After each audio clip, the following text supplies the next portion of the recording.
kagaling natin, doon tayo dumaan. Yung mga nauna pala dito na nagtanim, wala pang lumalabas na uhay, nauna pa tayo.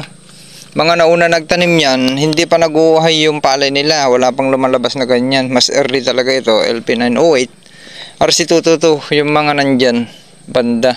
Okay, karamihan dyan, tayo lang ang nakikita kong parang nag-hybrid na. Yan yung LCC ng palay po natin. Ayan, dami nang lumalabas. Napaka-healthy. Kita nya? Tignan nyo na yung palay po natin. Na ulitin natin ulit. Sobrang pagbaba, pag-reduce ng inputs. Pero ang naging resulta ngayong wet season ay napaka-strong, napaka-healthy. Tignan yung ating palay sa pag-reduce natin ng gastos. Halos sabi ko nga 70% na gastos ang reduce po natin dyan. Okay, ganun na lang, sharing is caring. At go lang ng go, laban lang. Baka mamaya i-upload natin yung binidyo's natin kaninang umaga dun sa pag-ikot natin. Dun nyo na lang yung hindi may view dyan sa messenger, dun nyo na lang panoorin at pakinggan yung mga discussion po natin dyan. Diba? May bunga na. Ito, nakakain yan. Pwede natin konto. Linuluto nila. Yan. Pwedeng lutuin yan. Yan, talbos. Ganyan, pag nag-pruning kayo, pruning nyo. Tapos pag lumabas yung talbos ay okay na. Diba? Tapos yung kalamansi natin namumunga na. Maraming magiging bunga pang lumaki yung puno po niyan. Okay. Sharing is caring ulit. Maraming salamat. Yung nakikita niyo dito, mas maganda dun sa likod. Happy farmers. Yung mga kamatis natin nakabilis lumaki. Okay na.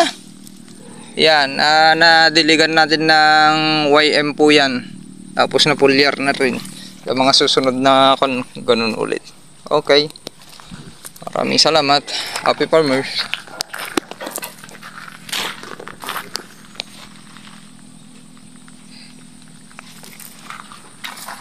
Pakain po tayo. Good morning mga ka-farmers. Okay, ka-agri-feed teams, kamanalon, kamagsasaka, kamag-uuma, Luzon, Visayas, Mindanao, kung ano man tawag natin sa mga magsasaka dito sa bansa. God bless po sa ating lahat. Ang sama, alam naman natin ang sama ng pinagdadaanan natin sa pagpaparming ngayon.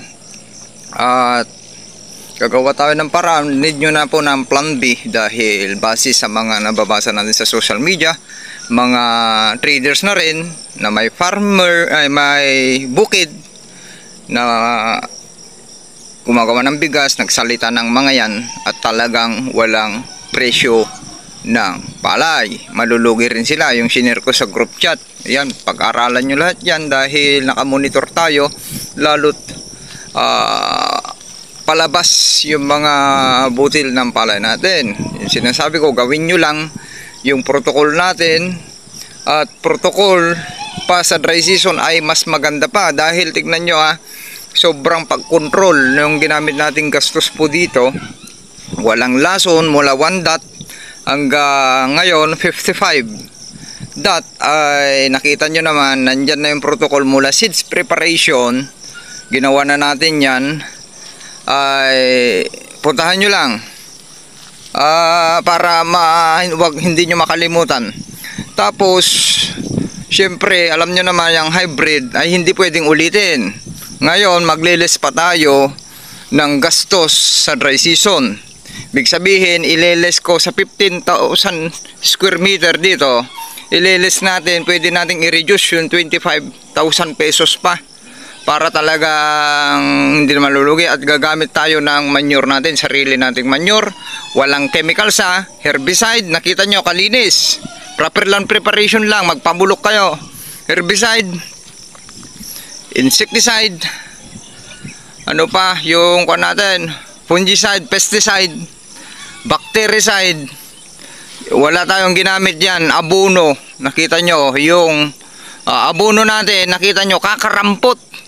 Ibig sabihin 2 bags lang yung nung 0 dot, yung pinost ko dyan sa Facebook yung sa group chat at pinost ko sa Facebook, yun yung basal or paupo, in-incorporate natin sa soil. Okay, i-discuss ko, baka makalimutan ko. Yun yung in-incorporate natin sa soil. Nandyan nakalatag sa YouTube, Agritipid PH, para hindi kayo malugi. Ganyan yung magiging standing crop nyo, lalo kung mag-i-inbreed tayo. Tignan nyo, napaka-strong, walang sakit yung ating palay. At walang nagamit na lason. Tignan nyo, walang stem borer na nakikita dyan. Tignan natin sa mga ilang araw. Pero nakita ko na, kabisado ko yung palay ko. At pagpa-farming, dahil nasa actual farming tayo, kung ganyan na lumalabas, wala kayong makita ang whitehead ni 1%, walang dadamage yan sa 15,000 na makitang whitehead or damage ng stem borer, dahil matigas yung palay natin. Pati yung pinoproblema na yung bacterial leaf streak at bacterial leaf blight. Tignan nyo, napakalinis. Dito yung pinakapangit na, punta tayo sa likod, mas makapal po dyan. Okay, kasi ang kukunin lang natin doon sa early stage, mapasowin nyo ng mas, pero hindi nyo na kailangan ng maraming sowi sa direct seeding.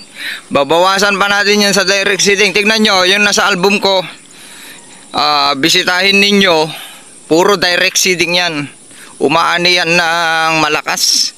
Okay, kaya babalik tayo sa ganong sitwasyon.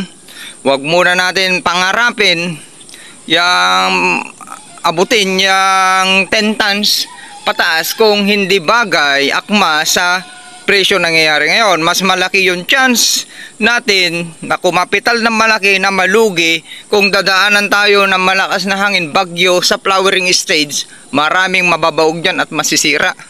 Okay, yan yung iiwasan natin. Ito yung purlaan natin. Kaya nandyan yung alam naman natin, ang tagal ng experiment, napakadaling anihin. Yan 10 tons, ang tagal na nila dyan nagra-rice derby. Yung mga dyan kung bakit napakahina ng mga protocol nila. Dahil nakadepende sila sa lason, dyan sila kumikita, dyan sila kumikickback. Kung sa private at dyan, kahit sa mga private sector na nagbebenta ng mga dami nilang kakutsaba, ang hirap nga ito binubuhos natin para may mabago dito sa farming dito sa Pilipinas. Kilala nyo na kung ano hanggang ugat ng mga nasa natin dito sa Pinas. Alam nyo po yan.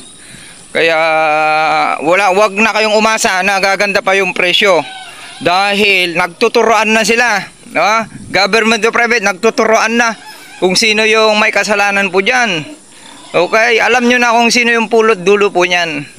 Kung sino po yung may kasalanan na sablay yung mga pamamalakad nila. Okay, tara na. Ganun na lang. Sharing is caring. Happy farmers. Maraming salamat. Tapos natin mga ka-farmers na nagtrabaho. Yan. At inayos natin itong nag-garden tayo ng moringa or malunggay. Okay, mag-umagahan muna tayo. Ayan, may malunggay na yan. Kulang pa tayo. Kukuha pa tayo. Tapos sinayos na natin. Pinakaon natin. Ayan, linagyan natin ng mga tulos yan. Para maging strong yung bakod.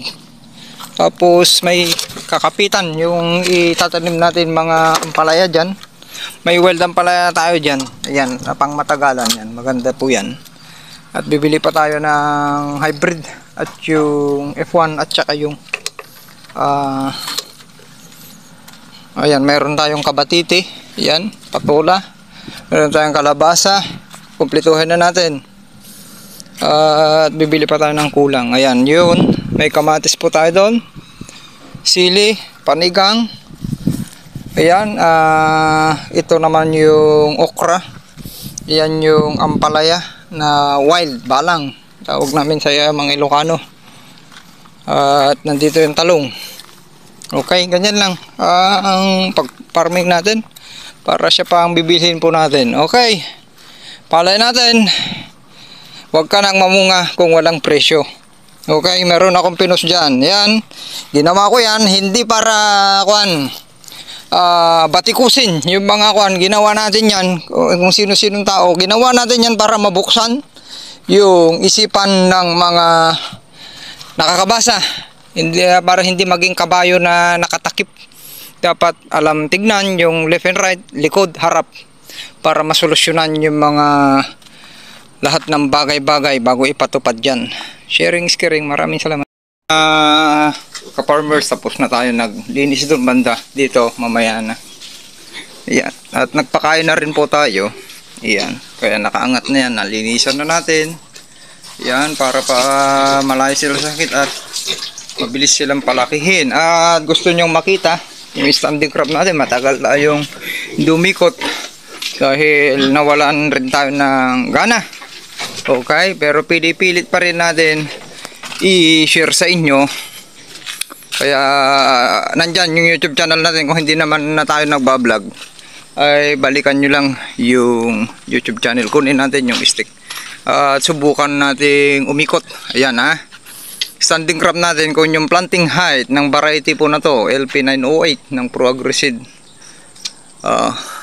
Corporation. Ayan, sinabit ko na dyan yung mga banner natin dito, Bioseed. Wala yung banner nila dito na narunot na wala na, nandun na, wala na yung iba na upos na. O ayan yung palay natin at naglabas din ng mahabang uhay. Lalabas na yung mga mahabang uhay po dyan. Nagpatubig na rin tayo kasi mahina yung ulan. Okay, at parating pa lang ata. At mamaya ay magagarden tayo dito. Okay, na mulching na natin yan. Gumawa ng paraan. Kung may mga bakanti kayo, tamnan nyo na ng gulay para may magastos tayo.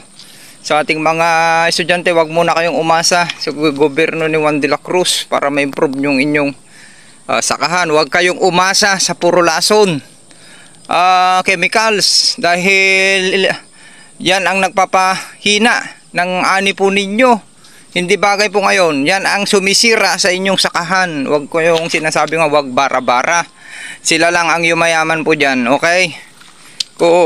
Yung hybrid, huwag kayong mag-hybrid. Dahil automatic yan na alagain. Kung hindi ganito yung pamamaraan ninyo, yung protocol ninyo, ay magkakasakit yung inyong palay. Okay? Yan. Meron tayo rice bag pero ngayon halos nawala na. Mayroon atang humuhuli mga spider. Hindi kasi makita kung walang hamog. Pa isa-isa na lang pero tignan pa rin natin at iko-control natin yan. Yan lang ang problema natin ngayon. Sa black bag wala yan. Matigas na yung palay natin. Sa ulmog wala yan. Matigas yung palay po natin yan. Papasilip ko sa yung kunuhan lang natin yung stick. Subukan natin umikot ngayon. Matagal tayong hindi umikot. Para makita nyo yung mga trinabaho ko dyan, yung last na activities natin dyan ay yung pagtatabas. Okay, paglinis ng pilapil. Tanggalin natin tsinelas. Ngayon nakaipon na ako, nag-ipon ako ng manure. Yan, sinasako ko na. Marami na kasi dito. Lalo't nag-fattener tayo. Pag nakabenta tayo sa awa ng Diyos, pag nakabenta tayo, magbabox tayo dito ng paglagyan talaga ng manure. Huwag nyong ibilad para yan, planting height natin, tignan nyo kahit walang abono, kung masustansya yung lupa ninyo, linagpasan yung recommendation ng LP 908 na 106 cm to 109, nandyan yan, or 110 na lang, lumagpas na yung natin, kaya nating palagpasin sa walang abono sa 1.2 talaga. Okay, ayan, LP 908, papakita ko na sa inyo. Consider nyo, mga shaded ang mga to, dapat nagka-bacterial leaf blight na to or bacterial leaf streak. Yung pinoproblema nyo, napakadaling solusyonan. Nagiging ganyan po yan dahil sa over sa nitrogen or bumibitaw kayo, hindi kayo nagre-reading ng LCC at bira kayo ng bira ng abono na nasasayang, sumisingaw, naaanod 30 to 50%, paulit-ulit kung sinasabihan na naaanod yung mga sustansya na pinagbibitaw nyo dyan na dikitan, ay sayang, ang dami nyong sinasayang.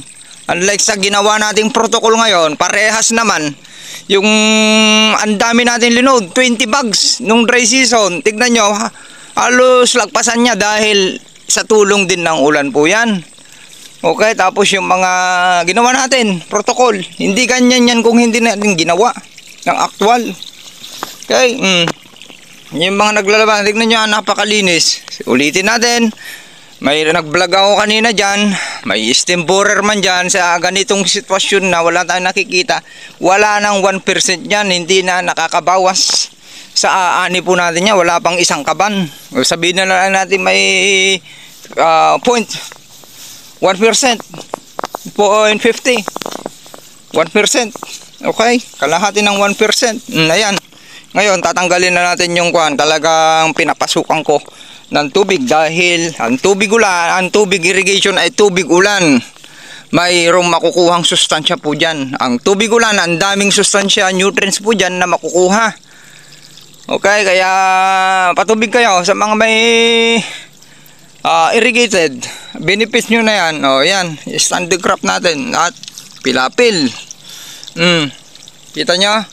Noong gumagamit tayo ng abono, napakataas na nitrogen, itong banda dito, lahat yan, bacterial leaf streak na po yan. Dyan mag-uumpisa sa gilid. Pero tignan nyo ngayon, planting height, nakuha natin, parang yung nabunuhan din pero malinis. O, kita nyo? At antigas. Kaya nga sinasabi ko, sa early stage, napaka-importante na yan. Tabunan ninyo, may naka-reserve pa yan na sustansya dahil yung inapakan nung naglipat mahigit 1 feet nandun yung 1620 na hindi umaalis. Ayan. Kung sa sowi, importante napasuwi na natin, marami ng sowi. Ayan, tignan nyo yung mga sowi dyan. Doon na lang tayo babawi. Tapos may last technique pa tayo. Kukunin na lang natin sa pulyar. Tinamad na rin ako. Mayroon akong abono dyan para sa dry season na ibabasal. Yung hindi pa nagamit, yung sulfate, nandyan pa. Yung sobra natin 1 bag sa punlaan, nandyan. Pakita ko mamaya kung maalala ko, nandyan nakatabi. Yung abono natin dyan, tinamad na rin ako dahil gusto kong patunayan sa inyo na yung protocol natin kahit walang abono mula 1 dot hanggang maani ay aani yan ng lagpas area. Kung area lang yung pinoproblema ninyo, ibig sabihin kahit area lang yung anihin natin, hindi tayo malulugi sa bagsak presyo. Kahit sa 10 pesos na presyo ngayon, hindi tayo malulugi. Ang gagawin natin, alternative, ano pa yung pamamaraan natin dito, ibibilad po natin ito, imimix natin sa feeds para maging kapaki-pakinabang dahil yung mga nakikita natin sa social media, pababaan ng presyo. Kahit yung mga traders na nagbibigas, mga buyer na nagbibigas na dyan, dahil nga hindi natin masisisi ang mga yan, oversupply. Ang daming pumasok na mga smuggle, imported rice, tinangkilik ng mga imported rice. Dahil pa rin yan sa korupsyon. Okay, hindi mawawala yan. Corruption na dito sa Pilipinas. Nagdaan na nga ang presidenteng medyo may bayag. Okay, may disiplina. Hindi pa umobra. Dahil lalo na yung mas maluwag silang mangurakot ngayon. Okay, mas malaki ang nagiging pondo, inuutang ng ang lalaking interest, pero anong nangyari? Mas malaki yung mas maraming yayaman po ngayon sa kanila. Kaya yan yung mga hindi naman sa pero ito binablog natin po para masolusyonan nila. Nakikita nila yung problema na dapat solusyonan, nandyan na. Kung hindi nila ma-analyze yan, dahil nga nakatakip na yung kanilang mukha at tainga, okay, yan ay hope ay maririnig nila at makikita dyan sa social media. Tumulong na tayo dahil nga ang dami ng problema. Sa group chat na lang natin, nakikita ko na dyan na tahimik na, umiiyak na ang karamihang farmers dahil nakikita nila na walang kikitahin. Kung hindi yung discard niyo, hindi kagaya sa akin na pwede kong i-adjust yung nutrients, yung protocol, pwede kong ibaba yung gastos. Dahil bakit? Dahil yung lupa po natin ay matagal na yan na rejuvenate, na ibalik, kaya ganyan ka dami yung sowi.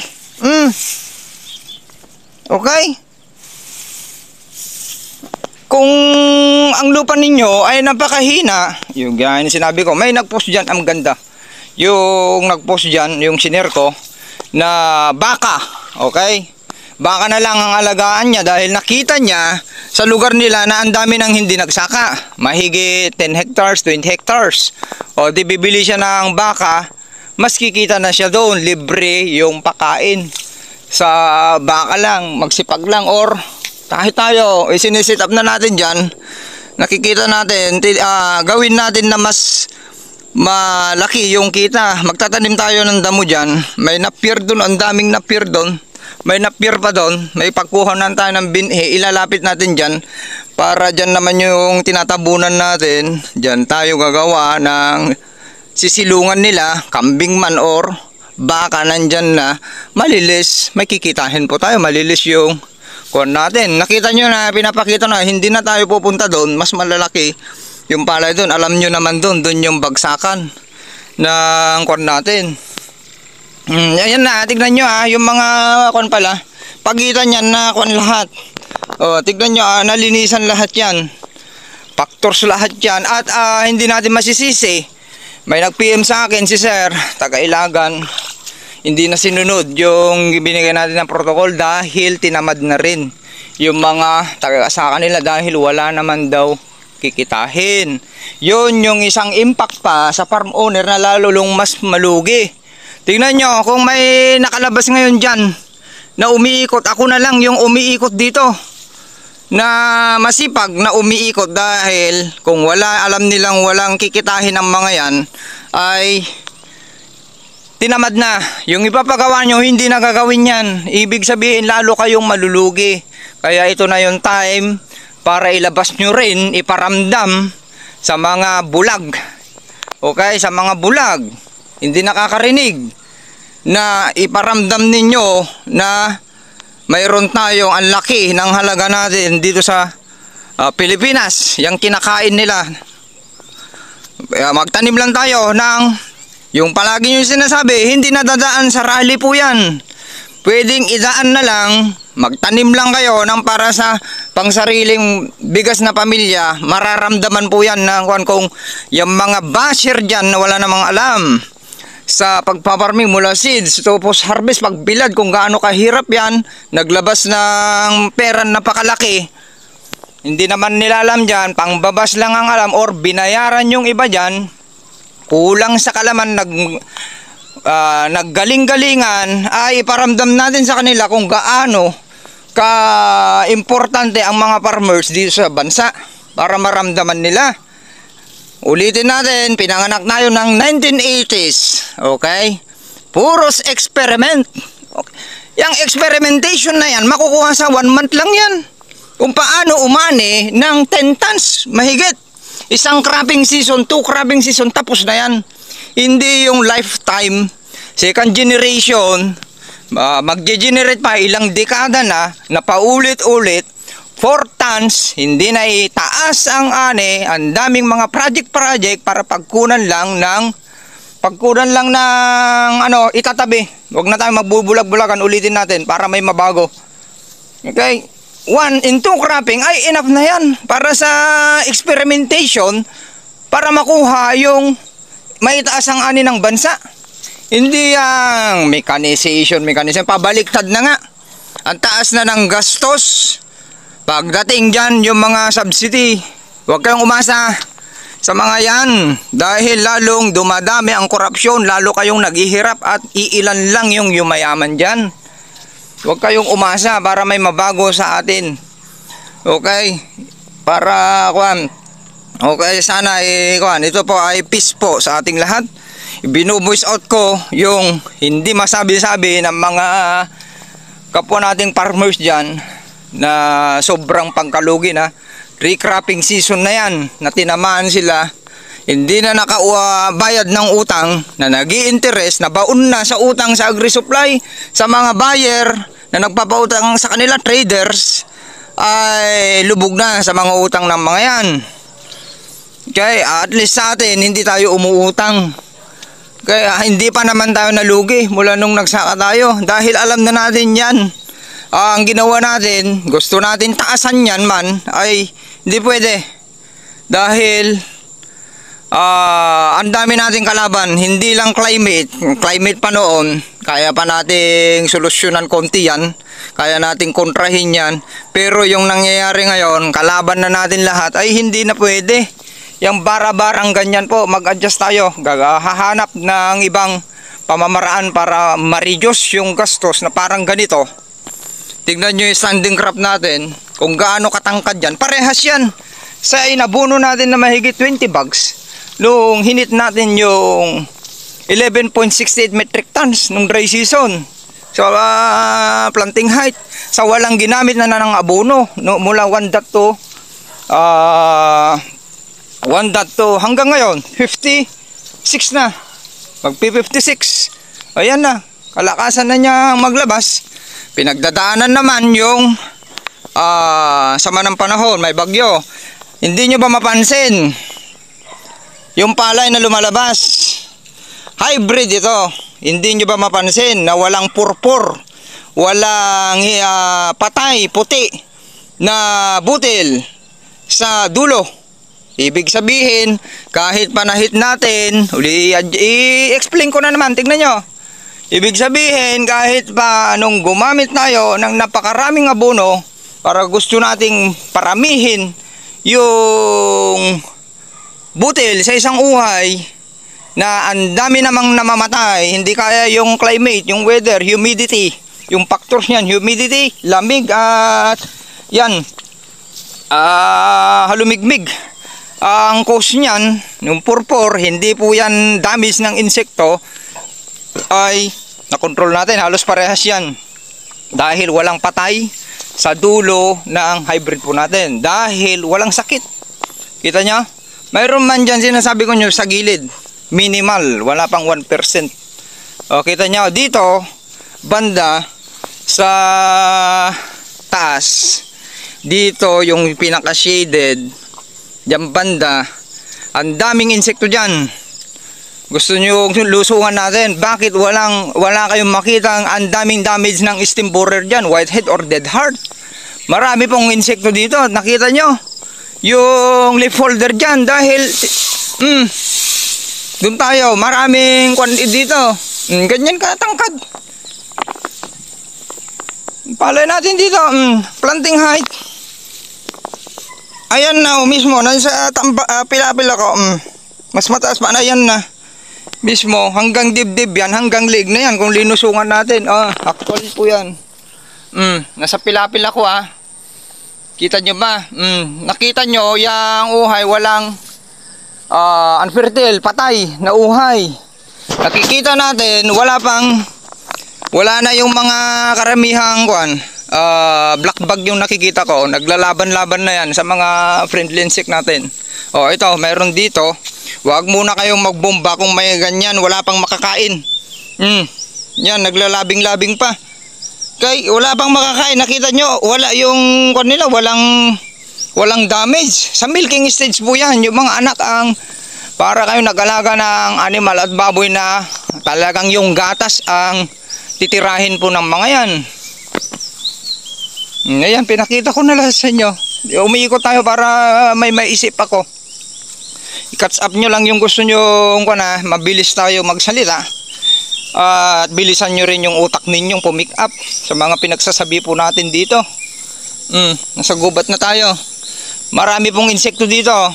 Dati yan, nung gumagamit tayo ng abono, nadikitan ay BLS, BLB yan.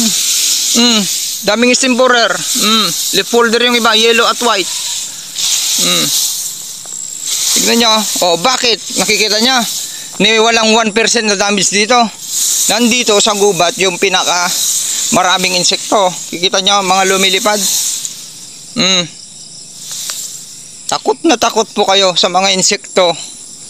Gamitin ninyo yung mga friendly insect para panglaban po sa kanila.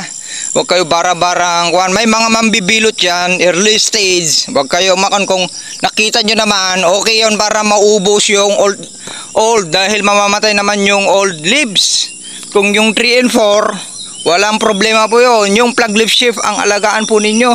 Kaya sa finishing kayo, kung hindi nyo maiwasan gumamit sa finishing, Pinapayaman nyo lang yung mga chemical company, agri-supply, mga nagbebenta ng mga kung ano-anong kwan dyan. Hindi po yan nakakatulong sa inyo at binababa ninyo yung health ng buong bansa. Pati pamilyan po ninyo sa kagagamit, walang hawas na kagagamit ng lason. Okay, ganoon na lang. Yan na. O, tignan nyo. Kinontrol na natin yan. Okay? Pati yung ibang suwian, kinontrol na natin.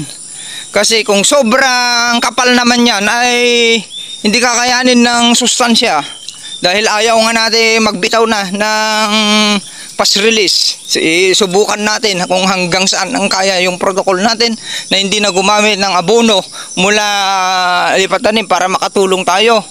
Konting adjustment lang yan sa dry season, kuha na. Ganun dapat ang gawin nila, hindi yung paulit-ulit ang daming rice derby para pagkapirahan lang yan. Ilan lang yung pinagmamalaki, naka 10 tons ba yung mga rice derby dyan? Halo 6 tons, ani ng inbreed, mag-inbreed na lang kayo. Ulitin natin, ang dami kong blinag dyan. Walang silbi ang hybrid kung ganun lang yung ani po nyan. Ani ng inbreed, tatalunin pa nung inbreed sa gastos. Kung kinumpute nyo yan, talo yan sa gastos. Para tayong nagbabaliw-baliwan na lang. Ginagawang gatasan na lang yan ng mga hindi pa nabusog-busog. Okay, peace po sa ating lahat.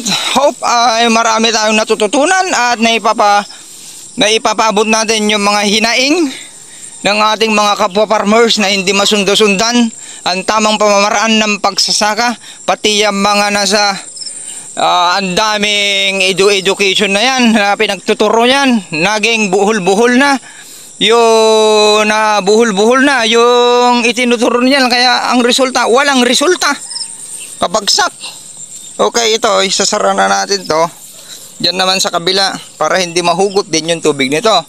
Ngayon yung tanggalin na natin, may sapat na tubig yan, magdamag yan. Okay, sharing is caring. Maraming salamat. Happy farmers ulit. Nandito sa Agritipid PH Teams.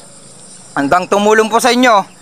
Hindi magpayaman, tumulong. Kung maaari nga, umistop na ako pero nakikita ko, darating na mag-i-stop na tayo mag-vlog. Kaya puntahan nyo lang YouTube channel natin, Agritipid PH, at balik-balikan nyo lang. Ang dami nyo matututunan dyan sa pagpapalay na hindi kwentong barbero lamang. Maraming salamat. Hindi natin ikakayaman yan pagpaparming yung kwan natin dyan. Okay, gagawa tayo ng ibang pagkakitahan. Sharing is caring. Good morning mga kaparmers. Kamanalon ka magsasaka, ka mag-uuma, kung ano pong tawag natin dyan sa Luzon, Visayas at Mindanao, ay halos magkakatunog po sa mag-uuma dito sa Kailocanuhan. Okay, ngayon ay magagarden po tayo. Huwag tayong umasa sa pagpapalay lang po. Ay kailangan magtanim na tayo ng mga pangsariling pagkain. Yan yung isang paraan para maibaba pa natin ang gastos at mayroon tayong healthy na pagkunan ng ating tanim. Huwag nyo nang paliguan pa ng lason. Pinapababa nyo yung tawag doon, health. Kakasakit po kayo. Go organic farming po tayo. Okay, yan. Ang itatanim ko yung mga malunggay. Yan, at naglalagay ako ng bakod. Okay. Yan. Tapos ito, imamalching natin ito para hindi na kayo magdadamo. Ito, imamalching nyo yung ganyan para hindi na kayo magdadamo. Habang mabubulok yan, pagkain na rin na ganyan. Okay. Yan. Anihan na lang po tayo na kwan. Anihan na lang po tayo na magbabakod para ipakapit natin yung mga tanim natin pwedeng at kalatkat. Yung kasabihan natin at kalatkat parang yung sitaw at palaya. Ito muna ang ikuan natin. Malunggay. At ito malunggay na makasustansya, pagkain rin ng ating mga alaga. Pwede rin i-ferment. Lagyan ko lahat ito para pwede rin ipahingi yung mga pupunta dito. Mga mamamasyal ay pwedeng mamitas. Tatanim lang ako para pangkain. Kaya siya pang bibilhin. Okay, sharing is caring. masaklap yung pinagdadaanan po natin sa palay. Napakadaling anihin yung 10 tons. Tayo na yung nag-a-adjust, hindi na tayo nakabono. Mula 1 dot to hanggang ngayon 54. Kung maganda sana ang presyo ng palay, inabonahan natin yan, napakadali. Pero binabagay lang po natin yung presyo na nababalitaan natin sa labas, yung gagastusin dahil matatalo po tayo. Dry season, mag-a-adjust pa po tayo, tanggalin na po natin yung rotovator, lipat tanim at mag-i-inbreed po tayo kung ganyan ang walang silbi ang hybridization at mechanization sa presyo na nangyayari po sa labas. Napakadaling i-compute po yan. Ang gagastusin lang natin dito, ibalik natin yung dati, wala pang 20,000 or sabihin na natin 20,000. Kahit na hindi natin mahit yung gusto nating ani, kikita po tayo doon. Or ang mangyari dyan, bibigasin natin lahat, ipakain sa mga alaga para maging kapakipakinabang. Okay, sharing is caring. Kuha tayo ng kwan. Kuha pa tayo ng puputos muna at kukuha tayo ng lupa doon para mabubuhay yung kwan natin. Bato-bato po dito pero gagawin natin ng paraan para mabuhay.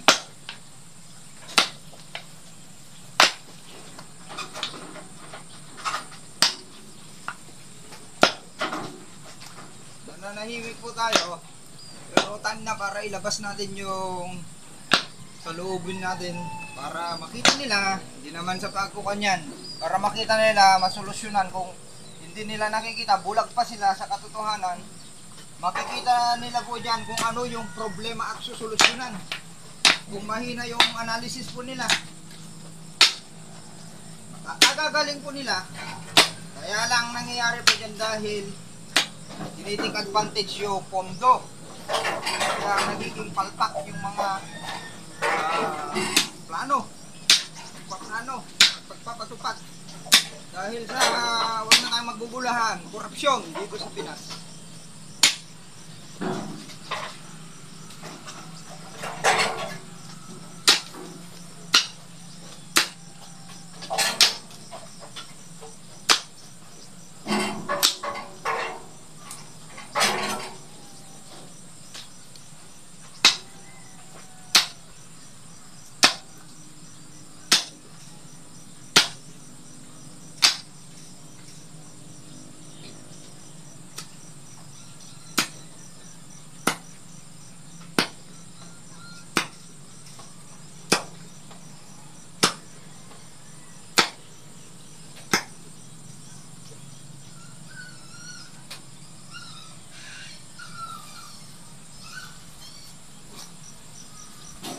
Ganito lang ang mag-mulching para maganda yung kanyo nyo.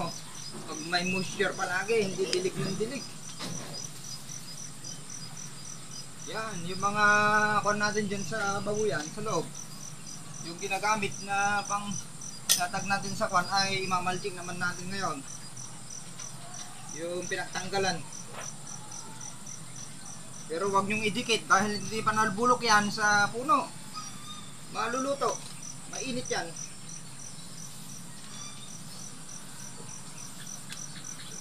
Organic lang po ha, pag sarili pang kain, huwag nyong lasunin. Para health is wealth. Okay, kakat na natin. Nakahaba po. Ayan. O, ganyan lang. At least may ipakita ko sa inyo. Marami tayong pagkunan ng malunggay dyan. Okay, pasensya na sa mga hindi po pagbabas po yan. Mga ipinupos ko na para makatulong din tayo, kundi para mamulat yung kanilang isipan sa mga nangyayari. Dahil marami dyan hindi naman pumupunta sa bukid o hindi nagbubukid, nakaupo lang dyan sa opisina, kaya hindi nila makita yung problema. Kaya nandito po tayo, yung mga magsasaka, na pinapahatid yung mga problema para makita nila at masolusyonan ng mas maganda. Hindi puro na lang po tayo papogi sa social media na ang dami namang nahihirapan. Okay, ganun na lang. Sharing is caring. Happy farmers. Maraming salamat. po sa ating lahat. Peace po sa ating lahat.